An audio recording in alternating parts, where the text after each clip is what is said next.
lokacin zaɓe na ƙasa mu shugabannin siyasa na ƙasar nan da na jihohi in zaɓe ya zo kowane irin zaɓe ne muna hita maimako mu hita mu yaƙin neman zaɓe na neman ra'ayin jama'a su zo su zaɓi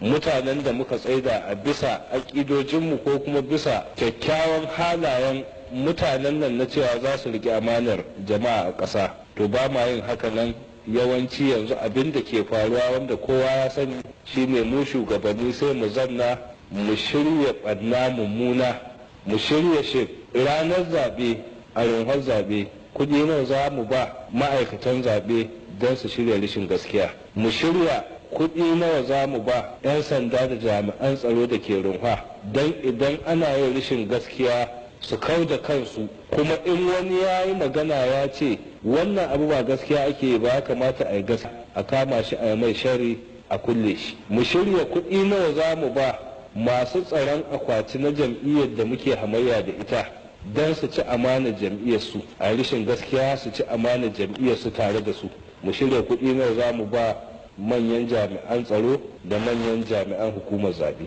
na faɗi cewa yanzu wannan abin da ake haka yadda ake shirya zaɓe ƙasar nan wannan shine ke ba da mulki ashe ba Allah ba yanzu wannan abin da ake wannan ɓannar da ake tafka nan ƙasar wurin zaɓe yanzu wannan ba abin kunya ba ne ga duk mai hankali a cikin ƙasar nan ta Najeriya yanzu wannan ita ce demokaradiyya din da ake magana wannan ba demokaradiyya ba ce abin da ke cikin wannan zalunci ƙarya cin amana munafunci da makirci yaya muke tsammanin mu shugabannin siyasa da 'yan siyasa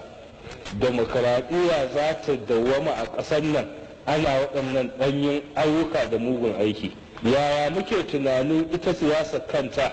muna waɗannan abubuwan a ce Allah zai batta a samu dawwammamen demokaradiyya su kuma mutanen da suke bin mu suna bin mu ne su tsaya lallai dole su ce sai wani gani suke suna da wasu bukatu wanda sai wani din nan ya kai kan bisa kujerar mulki za su yi amfani da shi su samu biyan bukatunsu to wannan hanyar mutane su sani idan Allah ya tashi ba mutum mulki ko an bi wannan hanyar wadda ba ta da kyau ko ba a bi ba ya tada alkawarin shi zai ba shi mulkin amma waɗannan hanyoyin da ake bi cikin siyasar ƙasar nan wanda ya samu mulkin sai mulkin ya zama mashi masifa wanda suka tasa mutumin gaba suna ta jaza gaba suna ta cewa lallai sai shi yana hawan kujerar mulkin da su zai fara ɓatawa ya zama na maganin su ba ya sanyi don a lokacin ne za su san cewa ba hawan shi kujerar zai biya musu bukatunsu ba mai biyan bukatar daban yake shi kuma wanda ya hau kan kujerai zai hau din yana bisa da bayan ya sauka abin ya zama masifa gare shi. Marigayi tsohon shugaban kasa Alhaji Musa Yar'adua ke